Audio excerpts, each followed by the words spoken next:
Welcome back to Live from Paris. It's time now for business, and for that I'm joined by Matthew Warren. Hello again, Matthew. Now, talks are starting in Brussels between the Chinese Premier and European leaders. What's likely to be on the agenda then? Yes, that's right. They've just been starting now, actually, and there are some thorny trade disputes going on at the moment between China and the EU.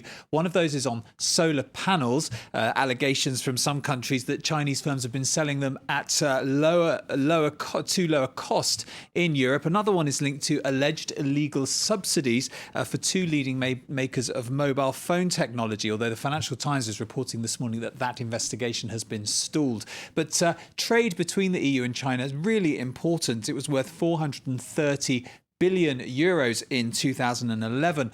But a weak European Union, of course, is hurting Chinese trade at the moment. Exports from China to the EU were down 12.7% in August. We also had figures this morning showing that manufacturing is continuing to slow in China. Now, this is the PMI index. We get these figures every month. The thing to look for here when we see these numbers is it above or below 50? If it's above 50, that means things are growing and expanding. As you can see here, in September, it was 47.8. That means that manufacturing continuing to slow down in China.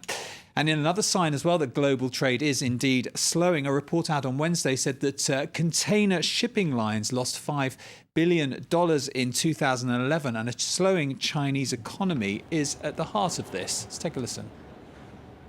The shipping industry is in a state of deep trouble at the moment, definitely because of slowing down of the Chinese economy. We've seen the Chinese imports falling by around 2.6% year on year, which tells you that not enough iron ore, not enough coal, not enough oil is coming to the country. At the same time, the exports are down by 2.7%, which tells you that not many finished goods are getting exported out of China.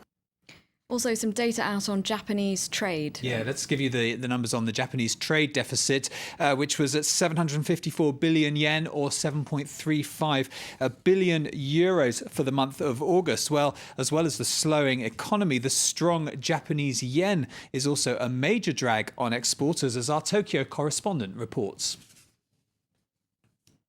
When he built this aluminium plant 5 years ago, Yoichi Marumo never thought he would one day move abroad. Today, the Honda and Toyota supplier is moving part of his firm's production to Thailand and is also considering opening a plant in India. Many of my clients went abroad, especially to China, India, Thailand, and Vietnam. These car makers now need components that are manufactured in the same place as the vehicles. Japanese car plants produced 9 million vehicles domestically in 2011, compared to 12 million in 2008. That represents a massive exodus of production. Now more than half of Japanese cars are made abroad. This consultant is visiting Marumo's plant to help Gunma Seiko organize its move overseas. Recently, highly competitive products have appeared on the export market, such as South Korea's Hyundai. Japanese car makers are not invincible anymore.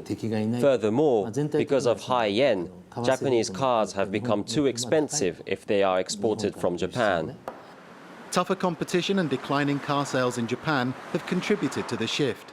In addition, car makers have been forced to look overseas by the strong yen, which has risen 30% against the US dollar in the last 3 years. In spite of the yen's rise, car makers don't have the option of raising their prices for consumers abroad.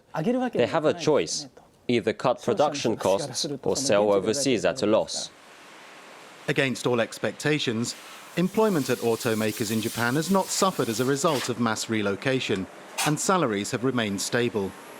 In the first half of this year, Toyota regained its position as the world's biggest car producer for the same period. And how the market's looking, Matthew? Well, let's take a look at Europe. Markets, of course, just opening, and they're opening slightly down this morning. We got some more of that PMI data as well, like we saw for China. Here in France, the picture's worsening. The figure for September down to 44.1.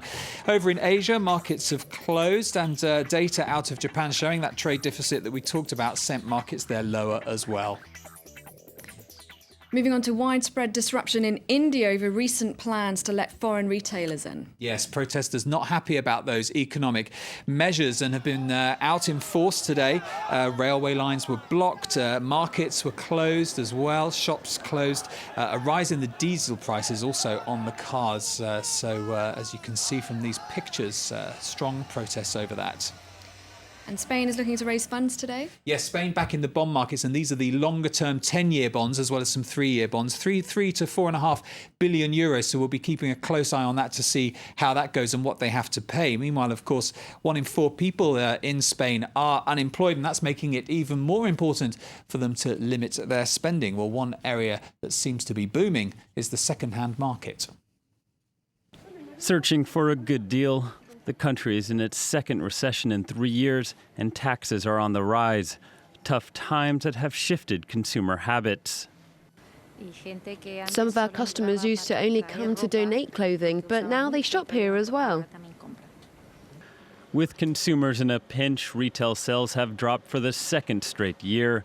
Unemployment is at nearly 25%, and sales tax jumped to 21%. The trend of shoppers looking for second-hand goods extends to the showroom floor. 70% of cars sold in Spain are second-hand, and half the cars in the country are more than 10 years old. Since the crisis began, this dealership changed its inventory to include more affordable cars. People used to be able to buy a car more easily, they'd get loans easily and go into debt. Nowadays, they prefer to buy a car that's a bit cheaper and pay for it up front. Spain's public sector is facing layoffs and pay cuts. Ines Serrano hopes to save as much as 7,000 euros buying a used car. I am affected by the cuts because I'm a civil servant and I need the car for work and I need to change it relatively frequently. Consumer confidence is down and there are frequent protests over the government's handling of the crisis. Madrid aims to slash 65 billion euros from the country's 2014 budget with tough austerity measures, making some in the retail industry think the trend towards second-hand goods is likely to continue.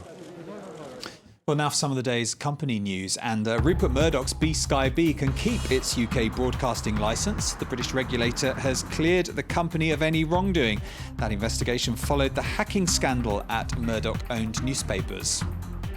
Lufthansa is planning a new low-cost brand. The service will carry around 18 million passengers a year. No name has been agreed for the airline, which will launch next year. Lufthansa has recently been hit by a series of cabin crew strikes. It's also in the middle of a €1.5 billion cost-cutting programme.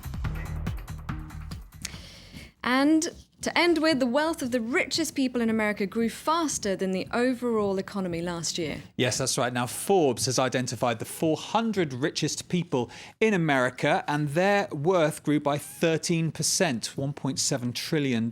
Now, those 400 people are worth 12.5% of the total US GDP, which is incredible. Now, the top of the list is headed by Bill Gates. That's the same as last year. I thought Oprah Winfrey there. Oprah Winfrey is one of those. She's not in the top 10. But I thought I'd point out, because we perhaps should feel a little bit sorry for Mark Zuckerberg, the founder of Facebook. Feel sorry for him? How come? He's lost $8 billion of his worth, dropping from 14th to 36th place. But let's not feel too sad. He's still worth $9.4 billion. So I don't feel too sorry. He's got a bit for left him. in the piggy bank. I think he'll be all right. I think he will be too. Thank you very much, Matthew, for that run through the business. And thank you for watching. Do stay tuned to France 24.